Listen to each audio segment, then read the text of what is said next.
ಪ್ರಕ್ರಿಯೆಗೆ ಬಹಳ ದೊಡ್ಡ ಅಡ್ಡಿಯನ್ನು ಉಂಟು ಮಾಡ್ತಾ ಇದೆ ಅಂತ ಹೇಳಿ ಭಾರತೀಯ ಪಕ್ಷ ಗಮನಿಸ್ತಾರೆ ಕನ್ನಡ ಅಂತಂದರೆ ಪರ್ಮನೆಂಟ್ ರೆಸಿಡೆನ್ಷಿಯಲ್ ಸರ್ಟಿಫಿಕೇಟನ್ನು ಕೇಳಿದವರಿಗೆಲ್ಲ ಕೊಡುವಂಥದ್ದು.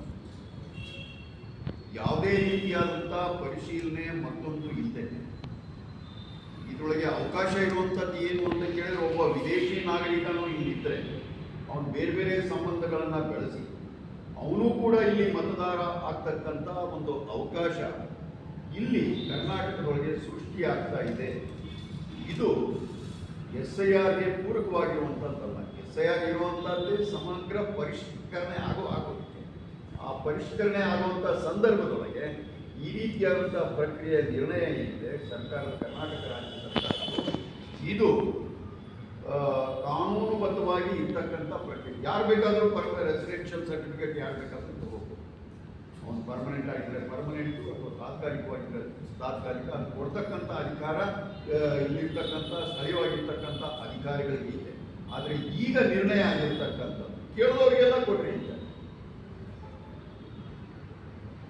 ಇದಕ್ಕೆ ಬಹಳ ದೊಡ್ಡ ಅನುಭವ ಅಂತಂದರೆ ರಾಜ್ಯ ಸರ್ಕಾರದ್ದು ಆಗಿದೆ. ಈಗ ಗ್ಯಾರಂಟಿಗಳನ್ನ ಕೇಳಿದವರಿಗೆಲ್ಲ ಕೊಟ್ಟಿದ್ದಾರೆ.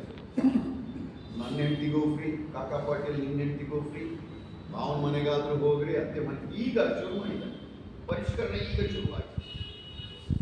ಹಾಗಾಗಿ SIRನಲ್ಲೂ ಕೂಡ ಕರ್ನಾಟಕ ಸರ್ಕಾರ ಗ್ಯಾರಂಟಿಗಳಲ್ಲಿ ಯಾವ ರೀತಿ ಮಾಡಿದ್ದೋ ಅದೇ ರೀತಿ ಇಲ್ಲಿ ಮಾಡುವಂಥ ಅವಶ್ಯಕತೆ ಇಲ್ಲ. ಹಾಗಾಗಿ ಇದಕ್ಕೆ ಸಂಬಂಧಪಟ್ಟ ಹಾಗೆ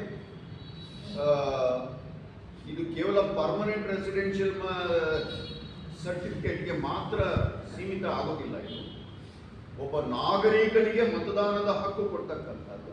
ಮತದಾನದ ಹಕ್ಕು ಸಿಗ್ತಕ್ಕಂಥದ್ದು ಯಾರಿಗೆ ಅಂತ ಕೇಳಿದ್ರೆ ನಾಗರಿಕನಿಗೆ. ಅವನು ಮೊದಲು ತೀರ್ಮಾನ ಮಾಡಬೇಕಾಗಿರೋದು ಯಾವುದಕ್ಕೆ ಅಂತ ಕೇಳಿದ್ರೆ, ಅವನು ಈ ದೇಶದ ನಾಗರಿಕ ಅನ್ನುವಂಥದ್ದು ಅವನು ಸಾಬೀತುಪಡಿಸಬೇಕಾಗ್ತದೆ.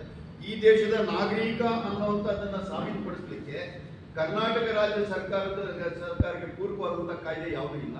ಅದು ಇರ್ತಕ್ಕಂಥದ್ದು ಕೇಂದ್ರ ಸರ್ಕಾರದ ಕಾಯ್ದೆ. ಹಾಗಿರೋದ್ರಿಂದ ಕರ್ನಾಟಕದಲ್ಲಿರ್ತಕ್ಕಂಥ ಭಾರತೀಯ ಜನತಾ ಪಕ್ಷ ಈಗಾಗಲೇ ಕೇಂದ್ರದಲ್ಲಿರ್ತಕ್ಕಂಥ ಗೃಹ ಇಲಾಖೆಗೆ ನಮ್ಮ ಕೇಂದ್ರ ಮಂತ್ರಿಯಾಗಿರ್ತಕ್ಕಂಥ ಪತ್ರನೂ ಕೂಡ ಬರೆದಿದ್ದಾರೆ ಈಗಾಗಲೇ. ಅಲ್ಲ, ಇದು ಪೌರತ್ವ ಕಾರ್ಡ್ ಅಲ್ಲ, ಇದು ವೋಟಿಂಗ್ ಕಾರ್ಡ್, ಎಪಿಕ್ ಕಾರ್ಡ್. ಖಂಡಿತ ಹೌದು. ಪೌರತ್ವ ಕಾರ್ಡ್ ಇಲ್ಲೇ ಇಲ್ಲ, ಇಡೀ ಇಂಡಿಯಾದಲ್ಲಿ ಎಲ್ಲೂ ಇಲ್ಲ. ಆಧಾರ್ ಕಾರ್ಡು ಪೌರತ್ವ. ಮತದಾನದ ಹಕ್ಕು ಯಾರಿಗೆ ಕೊಡ್ತೀವಿ? ಮತದಾನದ ಹಕ್ಕು ಕೊಡ್ತಕ್ಕಂಥದ್ದು ಯಾರಿಗೆ ಅಂತ ಕೇಳಿದ್ರೆ, ಪೌರ ಆಗಿದ್ರೆ, ನಾಗರಿಕ ಆಗಿದ್ರೆ, ಸಿಟಿಸನ್ ಆಗಿದ್ರೆ ಅವನ ಹಕ್ಕಿದೆ. ಅಲ್ಲ, ಇದು ಬಹಳ ಕಡೆ ಇಂಗ್ಲಿಷ್ ಇದೆ, ಹೇಳ್ದಂಗೆ ಇಂಗ್ಲಿಷ್ ಇದೆ. ಅದಕ್ಕೋಸ್ಕರ ಈಗ ಎಲ್ಲಿಗೆ ಸುಪ್ರೀಂ ಕೋರ್ಟ್ನವರು ಕೂಡ ಹೇಳ್ತಾ ಇದ್ದಾರೆ, ಯಾವುದು ಆಧಾರು ನಾಗರಿಕ ಅನ್ನೋದಕ್ಕೆ ಅದು ಸಾಕ್ಷಿ ಆಗೋದಿಲ್ಲ. ಈಗ ಇನ್ನೊಂದು ಕೂಡ ಬಂದಿದೆ, ಪಾಸ್ಪೋರ್ಟು ಕೂಡ ಇದು ನಾಗರಿಕ ಅನ್ನುವಂಥದ್ದು ನಾಗರಿಕತ್ವವನ್ನು ಸಾಬೀತುಪಡಿಸಲ್ಲ. ಪಾಸ್ಪೋರ್ಟ್ ಏನು ಅಂತ ಕೇಳಿದ್ರೆ ಅವನು ಪ್ರವಾಸ ಮಾಡೋದಕ್ಕೆ ಅವಕಾಶ ಅಷ್ಟೇ.